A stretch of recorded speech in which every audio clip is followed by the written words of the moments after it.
Deleted Session, January 30, 1974. Good evening. Now, are you ready? Ross said yes. Seth said, I want to return to a discussion of your specialized focus, individually and jointly. Earlier, it was all that you knew. That is, both of you more and more in young years began to identify with what you thought of as your artistic selves, more or less to the exclusion of other portions of the self. You, for example, could have excelled at certain sports, where Ruber had no such inclinations. You chose to concentrate in artistic endeavors as you grew and learned through various eras and periods. That is, you tried and enjoyed sports and writing, and after a while decided upon the painting self as your core of operation, and the particular focus upon which you would build a life. The sportsman that you might have been would have gathered, from that same available background, other attitudes and ideas that would fit in with this concept of himself and fit his core focus. The ram-noted childhood, Seth said, camping background served as rich source material to be used in any way you chose. The sportsman, the writer, or the artist, any of them, would utilize that background differently, but well, and in such a way that it was particularly suited. Give us a moment. Your father's inventiveness would also be used in the same manner, as source material, by whichever self you chose to become. There are many such choices. I am using 3 only to show you how those primary aspects of your personality operate now in your present condition. They are the 3 strongest elements from which you could have chosen. The love of sports and that identification always stayed with you, and because it is a strong element, you, with relative ease, now dismissed the symptoms that you had before the sessions began. Ram noted the back travel in 1962 to 1963. They said the painting also, innatively now, involves going outdoors, though you seldom paint from nature out in the landscape. Nevertheless, you would be determined to be free enough to do so. The sportsman that you might have been still lives within you enough so that, for example, you automatically stay trim, limber. Your father's creativity, as mentioned, Ram noted in other sessions, Seth said before, had its side of secrecy, privacy, and aloneness. Again, as mentioned, you identified creativity with your father's private nature. The writing self became latent as the sportsman did, yet the writer self and the artist were closely bound. You felt conflicts at times.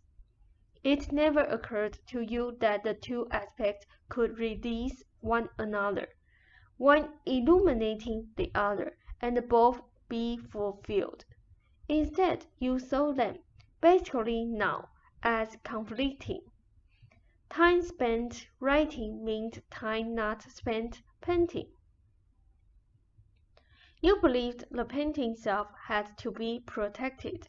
For one reason, you identified your painting creative self with your father, and you felt that he had had to protect his creative self in the household from your mother. As these ideas became entrenched, you actually became more concerned with protecting your ability than with using it. You spent more mental energy setting up barriers to protect it, so that any one instance, say, of interruption or conflict would immediately arouse the power of the buried fear and become a symbol for it. You learned repression. Therefore, free time was not enjoyed creatively. You could not paint freely in it, for you were so on guard against distractions that anything could distract you. Because you saw yourself with such specialized focus, unknowingly, you blacked out stimuli that as a painter you could have used. Because of your joint ideas, you, the artist, Ruber, the writer, then your financial contribution was strictly limited by both of you to that one field. You did not fully now realize your contribution to Seth speaks in financial terms, though you understood your creative contribution. Ruber did not either, until lately, because it was a matter of self-evidence. Your contribution financially would come through painting alone, so for a while you were puzzled that you were not financially contributing after you left artistic, and so was Ruber. You were contributing financially, but neither of you correctly understood this because of that specialized focus. You are beginning now, each of you, to understand since my latest book. You then can hold up your head in the financial arrangement. It is very important that each of you understand that, and you are beginning to. Ruber did not want to understand, for he was afraid, in your joint framework, that you would stop painting, and not use the framework you were supposed to get money. He thought this would be a failure on your part, for which he would be at least partially responsible. You each had blind spots because your focuses were too specialized and limited. With a different focus, you, for example, can paint and write, utilizing both abilities to the best, and sell both. The old framework was so restrictive that your ideas of secrecy, protection, and privacy made you want to protect yourself to such a degree that you did not want your paintings to sell, to share them with others. You wanted to protect them, the products of your ability, as well as your ability from the world. Ruber felt he had to protect his writing abilities in the same manner, except that he is by nature more gregarious. He was also crueler than you, and determined never to be so again.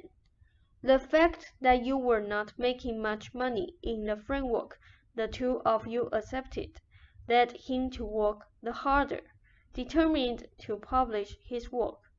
His creation was to not hide the ability in your way, but to force the world to accept it. Again, it is important that since the works were published, even for example the ESP book, neither of you understood your noted my financial contribution, even to the ESP book, not just the session material that you took down. But your limited focuses blinded you. That kind of contribution was literally invisible, not legitimate, because you had not sold paintings. Get our friend a beer and walk around. Now, you knew you needed training and experience to do any writing. You would never consciously face what appeared to be the conflict between writing and painting. You would not take the time out consciously from painting to write. In the framework, there was a nagging conflict. You managed to get the training, the experience in such a way that you bypass the seeming conflict. Because of that specialized, limited focus, however, to varying degrees each of you were divided within yourselves. Ruber feared that the psychic work conflicted with the writer and detracted from you in your focus as an artist. This was apparent in the most minute circumstances and colored your lives. Did Ruber feel like making love during your working hours in earlier years? You actively discouraged him and told him through actions and words that displays of innocent affection turned you on sexually and disturbed you when you wanted to paint. After vocally and otherwise objecting for a good 8 years, he stopped outwardly objecting. For one thing, he began to agree with you. For another, he was too proud to be so humiliated. Did he spontaneously want company? He felt this deeply disloyal to you. He began to discipline himself more and more, trying to fit your image to himself. There were obviously reasons why, on his part, and these, in the past, have been covered. I am speaking of interactions, not blame. He had no sportsman-like background. On the contrary, a lack of ordinary physical orientation and interaction.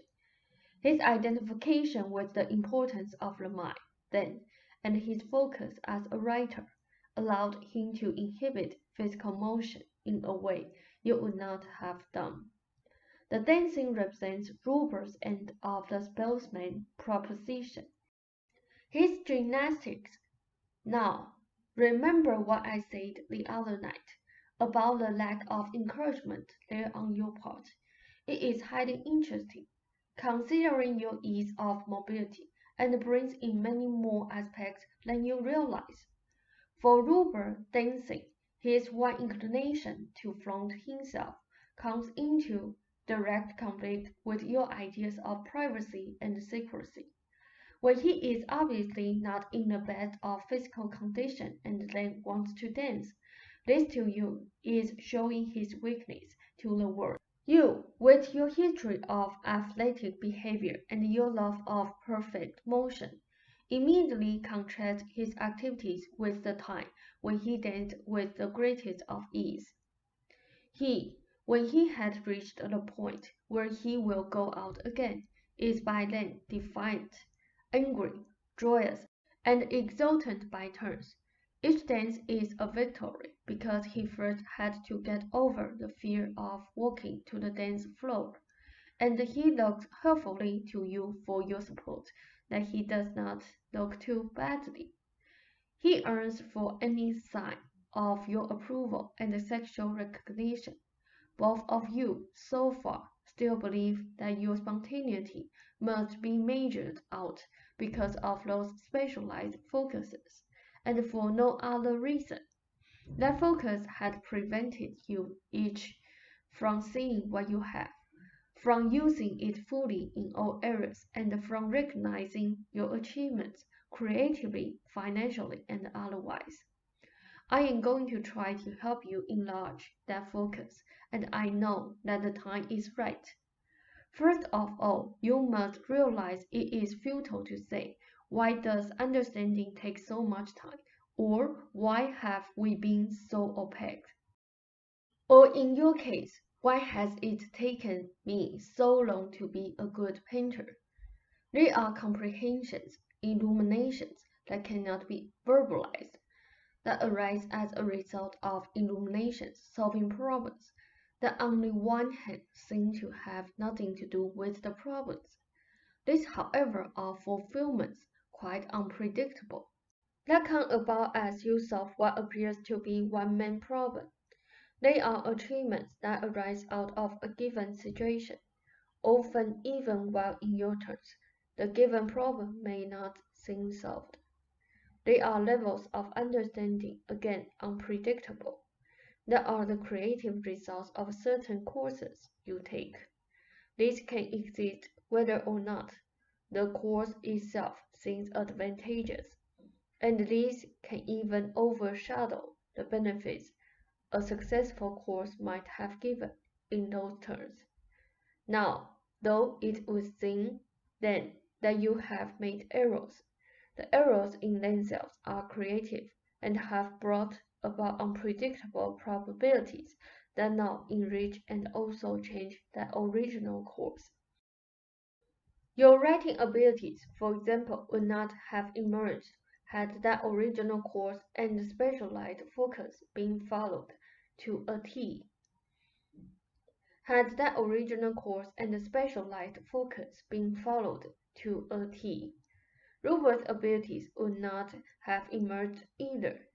In other words, the specialized course to which you thought you were trying to hold so tenaciously was indeed not that tenacious followed. You each protested, yet did what you wanted to do.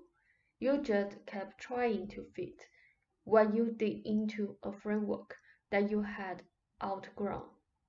You had each identified with that framework so strongly that you were afraid to let it go. Rupert's writing abilities have blossomed because of his psychic experience. Your painting abilities have also. You have not acknowledged that because the paintings have not brought money, you did not want to believe they were valuable, for fear someone would take them away. In a strange manner, you saw to it that your abilities found preciously the elements that would release them, yet your ideas of the writer and the artist prevented you from seeing this. Rupert used his body as a symbol of the entire situation, and the symptoms as a way of maintaining privacy, and lack of distraction on both of your parts. Again, inhibiting sexual freedom. Spontaneous outings that threatened both of your ideas. He would go so far, throw out test balloons, and meet with your disapproval. The disapproval was yours, and you saw his fears projected upon you. You were both happy when he showed some improvement, because neither of you wanted physical disability carried too far. But as soon as he showed signs of being free enough so that he could really take a trip or dance, you both clamped down. He always waited to see what you would do, and these episodes again occurred after enough improvement, so that first he wanted to go out. Sometimes he forced himself to, thinking he was denying you the pleasure of your bars and outings. But despite what you said, he saw that you did indeed disapprove. After not going out for a while, the fear would reassert itself of looking ridiculous and facing people. So there was a time until he again became defiant and conquered it. The love of the sportsman for motion can instead be used to encourage him toward physical performance. He saw the day that you stepped. Ralph noted last Saturday. They said that he is always afraid of his performance in your eyes, that he gets up more often when you are not watching. This natural love of good bodily performance, however, can indeed be used, and most effectively to your joint advantage, once you realize its source. Do you want to raise your hand? Ralph said, no. They said, now, the psychic work, which is a natural extension of both of your creative abilities, could not be fully utilized by you, individually or jointly, while you maintained such a rigid, specialized focus. Rupert feared that it might be taking you from your one true purpose as a painter, not realizing either of you your financial contribution through the works. You felt, and so did he, after artistic, that he carried the blunt financially. He felt that in the world's eyes, this put you down, since your paintings were not selling.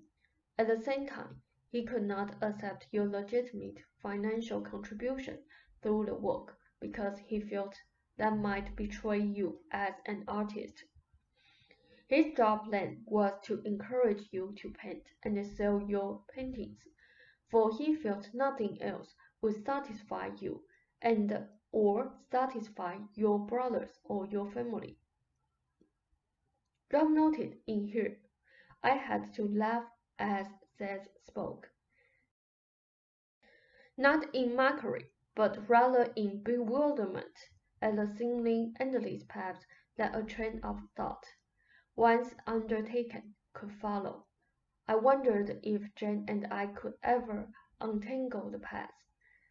As I told her later that evening, when we lay in bed, the session seemed to chronicle a list of fears.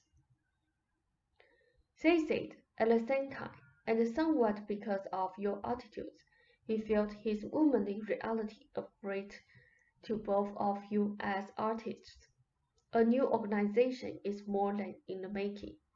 It is happening on both of your parts, and I am bringing it to the surface of your attention. It will involve all levels of your realities and include also your business dealings, your joint attitudes toward practice, the reasons for them, and the new framework in which you will be working. Are you ready, or do you want a break? Ralph said, I am okay. They said, now, psychically, developments appear in class. Freedoms achieved appear there, particularly when you are not having regular sessions. These appear before your private lives physically materialize them. Therefore, Rupert's new class energy is the first development that shows. This is the result of a shifting of organization in his psyche and in yours. Your lives are reorganizing themselves, finally into a freer framework. In his framework, you see yourselves as individuals and as partners in a remarkable creative endeavor that will develop your main abilities easily and without strain and inhibition. The correspondence has suffered because it has represented your attitude toward people. As a writer, Rupert resented the time. As a psychic and incidentally, the person he wanted to answer. The mail also represented business, people who buy books. Inquiries for help to both of you represented distractions, those who would take your time, in the old terms, and give nothing. Prentice represented to you, Ralph noted, me. They said, the world you had to protect yourself from, and be on guard against in the business world that had never understood your father. The unartistic, ever out to ruin the artistic product through ignorance and lack of sensitivity.